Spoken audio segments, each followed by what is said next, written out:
My name's Ioane Scarce. I'm a Gugatha and Ngukunu woman from South Australia, and I primarily work with blown glass and other materials. My name is Kim Richland, Director at Edition Office Architects with third generation British Australian heritage. I'm Aaron Roberts, also Director at Edition Office Architects with third generation English Australian heritage. We became aware of the NGV architecture competition early in 2019 and decided as a practice that it was a good platform through which we could pursue political and cultural agendas through the framework of architecture. Given its very open brief, it's a really excellent platform for architects and designers and artists to pursue those agendas when the brief is ideally very open. One of the most pressing political conversations that was being persistently ignored in the Australian context was how we responded to our Indigenous community, how we responded to our contemporary Indigenous relationship and the relationship with our history, that was part of the colonial project in Australia. We reached out to Ioane to see if this would be a project we could work on to bring forward some of those truths, some of those myopic histories that have been shielded and are less present in, I guess, the non-Indigenous community.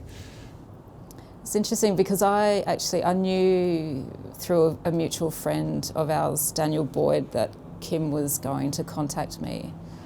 But we exchanged numbers, or I gave Daniel my phone number, and I didn't hear anything. So, and then it happened to be while I was overseas in January of 2019. So I think Kim called me, but I wasn't checking my voicemail, and then he texted me, and then we started a conversation via FaceTime while I was in Tbilisi in Georgia. So I had a feeling that what it was for, I had an idea that it was for a commission, but not necessarily the NGV commission. So, and they were very keen to talk to me further about addressing Indigenous architecture for this project. I was constantly on the move a lot too, so we were often talking about the importance of Aboriginal infrastructure and how we could represent it.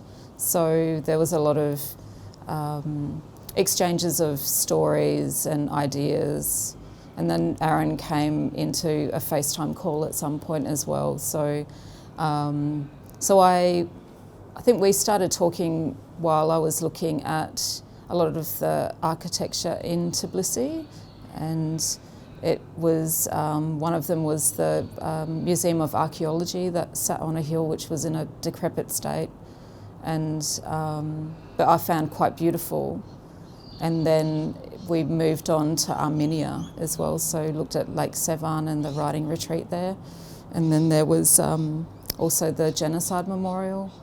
So it was interesting at that time that we were talking about something of great significance while I was looking at architecture as memorials, even though we're celebrating the Aboriginal infrastructure in an absence.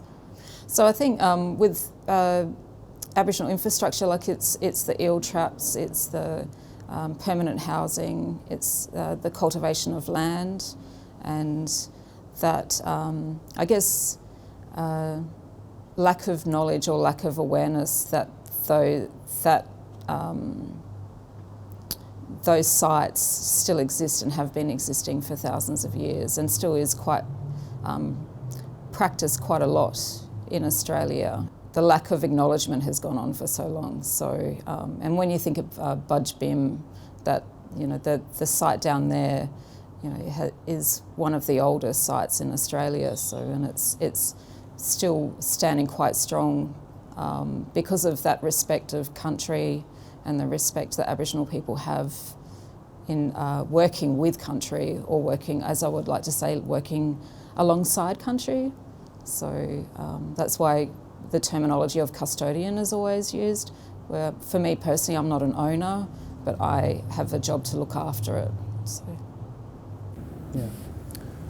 From my education and general background, that there was never really a strong sense of the conveying of the depth and complexity of Indigenous infrastructure and agriculture and architecture. When we studied architecture, there was obviously representation of dwellings and so forth, but there was a sort of sense that much of the culture was nomadic and wasn't a settlement or a sort of permanent settlement. And it wasn't really until quite late in my career and I guess in conversation with Kim and others that we began to understand the depth of that history and that complexity. And obviously through discussions with Ioane, we started to understand there was a really strong legacy of those practices and that they're still ongoing.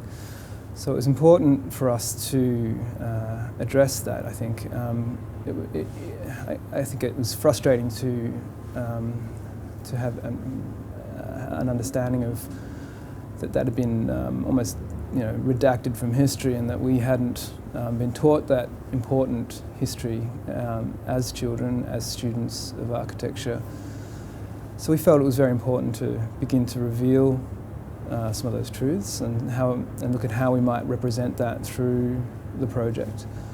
And obviously talking to Ioane and getting a much stronger understanding of some of those histories and some of those stories began to inform the work. There were a lot of conversations and some really enlightening moments where, for instance, the smoking trees and the soil beneath the base of the trees contained oils from smoking eels hundreds of years old, and that was revealed in a lab through testing, and the whole lab smelt the next day of eel oil. And I guess some of those stories started to inform the kinds of experiences that we wanted to convey in the project. The reason we used the histories of Indigenous agriculture, architecture, engineering, was that these were the elements that formed the at the time, legal basis of the British legal basis of terra nullius, which was the underlying principle of Indigenous dispossession in this country. And that underlying principle of dispossession hasn't gone away. It's not part of our past that we've dealt with and packed away. It's an absolutely ingrained, absolutely contemporary part of our society, where that exclusivity of power structures between white Australians and Indigenous Australians are absolutely prevalent. So using those examples and celebrating those histories that aren't communicated from Indigenous culture to non-Indigenous Australians, it was incredibly important to celebrate them, first and foremost, give presence to them, give presence to Indigenous voice, but also give presence again to a lot of Australians, an element of our history that I think the majority of Australians really think is dealt with in our past. And we need to bring forward that conversation about truth-telling, about bringing these difficult elements of our past forward so we can address them, so we can overcome them, and we can move forward as a whole community in a much more holistic sense. So fundamentally, the project is about giving presence to Indigenous voice. The building as an exterior vehicle is all about giving presence to something that has been denied. And we're using this extraordinary platform of the NGV Architecture Commission and the exposure it has to highlight and elevate the presence.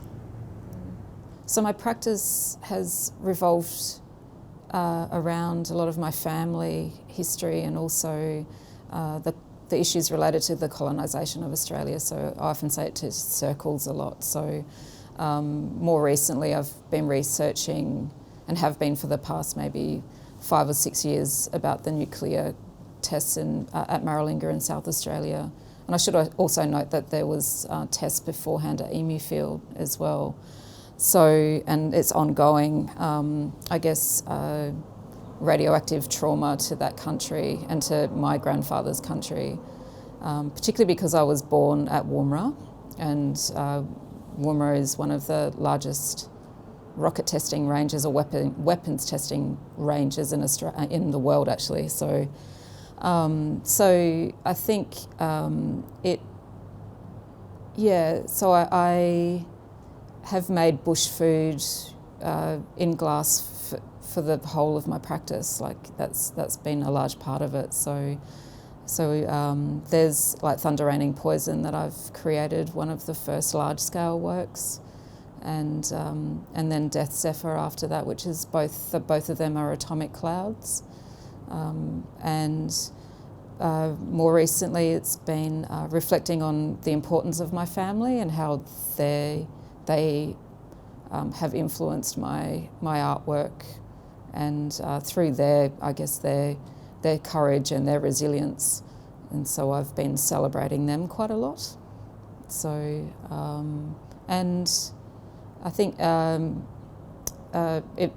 I'd like to delve into some parts of the dark history, so creating memorials related to genocide and I guess mining practices that desecrate country.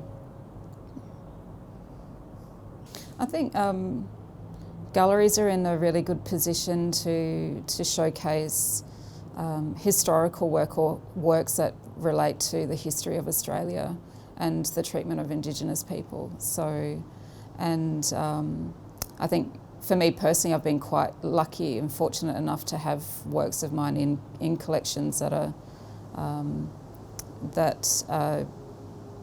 not afraid to exhibit that work, that type of work. So, and in absence, I think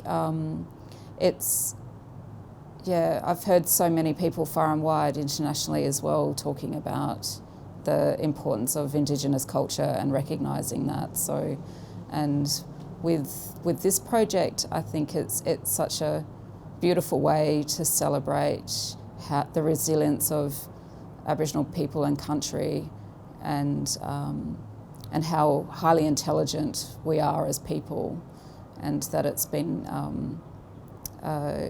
ignored for so long. So I think this work has generated so many discussions about how important it is to talk about it, or talk about these issues. That I was talking to one of my nieces today actually about eel traps, because her ancestors are Ngarrindjeri from South Australia, and there's a long line of weavers, and particularly the women. So she's been talking about making eel traps for herself, and I think they're quite smart in that sense, in terms of that structure, because it sits quietly in the water, and it has this elongated, body to be able to entice the eel, and then the eel can't back out, so it's stuck there. It's like a fish trap. So it's sort of things like creatures like eels swim forward. You don't ever see an eel swim backwards. So it's something that is really interesting. So there's this beauty about that the traps can sit there for long periods of time in the water, and trick an eel into, I guess, being encased in it. The exterior form of the building is this perfect 10-metre diameter cylinder, 9 metres high, black stained, rough sawn timber form. So it's purposefully elemental and enigmatic, something that's not at first understood when it's seen. What it's seen is as its scale, its object, its monumentality. Right through the centre of the work is a split, a fissure that aligns exactly with the entrance to the Roy Grounds NGV building.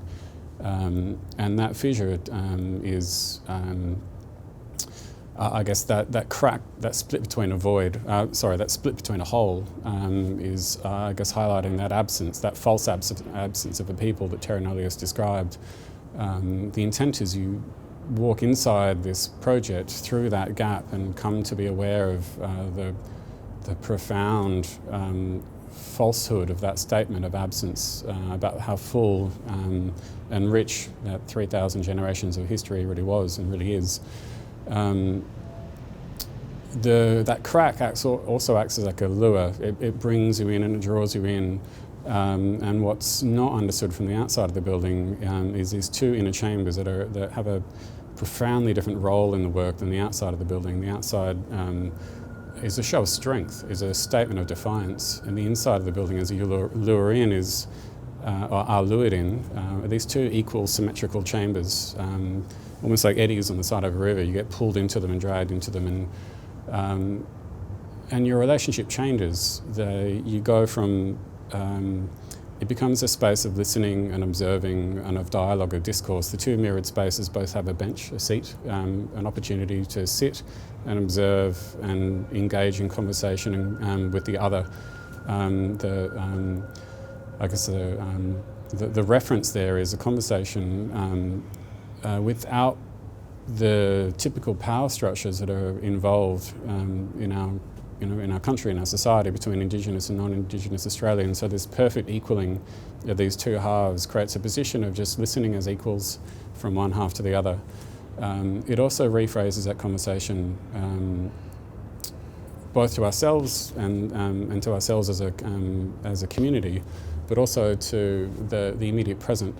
What you're left focused with as the shape of these structures takes away the sound of the city environment and it redirects you upwards. So you start to engage with the here and now, with the sky, with the stars, with the clouds.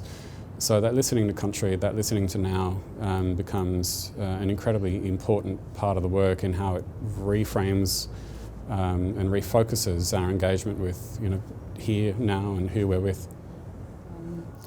What is currently living around the structure of In Absence is wallaby grass, kangaroo grass, and then various types of murnong, which you could either call them murnong, I call them yams from my country, and then there's daisy yams as well. So it's I've been thinking about it lately actually because of the grass itself is used to ground down to flour.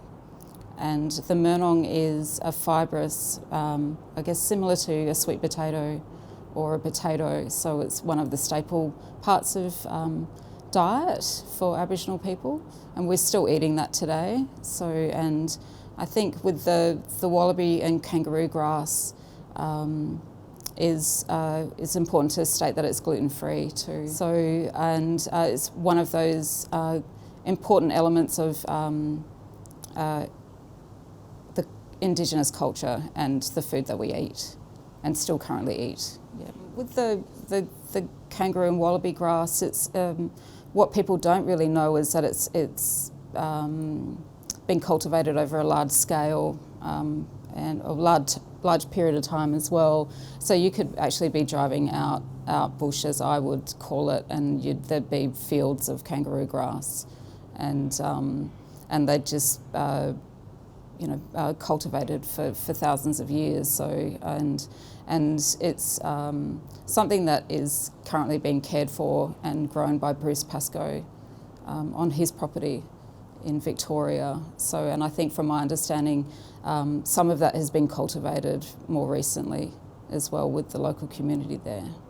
I often make bush food throughout all of my work, and particularly the yam appears quite frequently in large-scale works actually, and so the yams themselves represent people. In Absence, it's not just representing people, but it's representing eels. The eel oil from smoking trees could be medicinal sap, could be water, could be other elements of bush food as well. So it could be mapping the stars, mapping waterways as well. So I think the beauty about the bush food is that they tend to take on their own life and move very differently with the light as well. And the colour black is quite a luscious colour to represent Aboriginal people too. So if you're out in country Victoria or South Australia, where on my country there's a number of smoking trees, that you will notice that some of them, the older ones are quite tall, so you can see the root system, and so when you stand up against one, or stand with one as I would like to say, that inside it's charred black, so there would be something that would obviously be a fire that would be smoking through the meat or the fish inside those trees. And one thing I should note too is that the way that Aboriginal people have done in the past is work with these trees so the growth of the tree is never affected. So there's this beautiful way of carving the inside of the tree out, and then the fire and the smoke creates this, I guess, system of preserving food. So we're interested in how we might capture some of these narratives and stories through an architectural framework and through abstracting some of those ideas. Firstly, the smoking tree reference is present in the work, both from a formal quality but also from an olfactory quality, in that the space has scents, burnt sort of ash on one side and eucalypt on the other, representing past and a kind of emerging future. And in terms of the plan form of the architecture, it also represents the approximate diameter and scale of some of the permanent settlements that were historically found in places like Bujbim and so forth, where there's still stone foundations for those permanent settlements. So it's important for us to reference them and link back to those important histories. And it's something that that we have tried to do through every aspect of the project, have it always linking back to some form or reference to that story of terra nullius, to the reality of that condition. I think it's really, for me personally, to note that, yeah, there's still a lot of lack of respect from mining companies about the importance of sacred sites and sites of great significance that tell a story, that could be a dwelling, could be something that's been around for thousands of years. And when you think about, you know, what's been happening over the past few weeks and has been in the news actually, that in the Pilbara region, like the 2 cave dwellings have been desecrated and will never come back because that particular mining company, I think was, I strongly believe was fully aware of where those caves were, but they did it anyway. So it's sort of, and I think there's been a long history of mining companies approaching families like my own to look for other resources on our country and not take into account that they need to have long discussions of where these sites are and their significance to the Aboriginal people from those regions. Like what we were talking about before, that symptom of terra nullius, like Aboriginal people didn't exist, they didn't live here. Australia was meant to be empty, and so that means that whatever they find, like in terms of what they find in terms of sites that they might find iron or uranium or things like that, it's sort of that it's just not, Aboriginal people are just not respected at all. We, you know, have been around for thousands of years, and that I don't like to say possession, but us living on country and having connection to country is not taken into consideration at all. It's been ignored. So, and even gaining access to to be custodians to that country is being ignored as well. So that permanent idea of erasing us is still quite prevalent today. I think there's a profound responsibility on the shoulders of architects. Even the single residential projects we do, but more importantly the civic buildings, these kind of that collectively tell the story of who we are, what our values are, the kind of histories and cultures that we pay respect to by allowing them to inform these buildings. Our parliament buildings, our commercial buildings, our educational buildings, the things that build our cities and that we look at all the time, that form our opinion of this place that we live. The voices that are allowed to populate those buildings are typically reinforcing the status quo in this country. They typically reinforce the privilege and the lived experience and the history of white Anglo-Australians, and that's what we all live amongst. And that's that story, that kind of that passive but surrounding immersive story is the thing that we're constantly reminded with. And it's incredibly important that architects are cognizant of the cultural context that we work within, that other voices, minority voices, Indigenous voices, must be elevated and must form part of this environment that that shapes the cities and the communities that we live amongst. Yeah, from the outside of our practice, we were really conscious of working from a position of knowing the context that we work in as Australian architects and understanding what that means. I think it's incredibly important for anywhere in the world, anywhere you're practicing, to be aware of the history that comes from, that is your geographic cultural location. Not at the exclusion of others, but you need to understand it before you incorporate international languages and kind of the fetishization of aesthetics in design. I think aesthetics without value can be quite damaging if you're ignoring prevalent cultural concerns. Generally, as architects, we're kind of brought up on this history of a Eurocentric gaze. The history of architecture stemming from what we're taught stems from Egypt to Greece, through the Enlightenment of Europe, and these are through contemporary modernist architecture, and these are the formal values and the theoretical and philosophical values that are drummed into us. But these all come from a particular white Eurocentric gaze of how the world operates.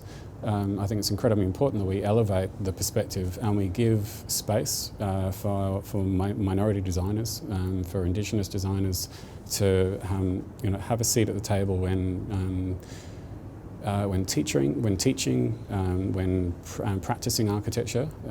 All of these things, I think, just start to provide a way more interesting conversation about what it is to design and the kind of cities we want to design for ourselves. The other condition when it comes to architecture and its formal language, obviously there's this idea that we represent our culture through the designs that we make, and there's a distinct lack of that ability for Indigenous community to see themselves represented in the formal and aesthetic language of our architecture.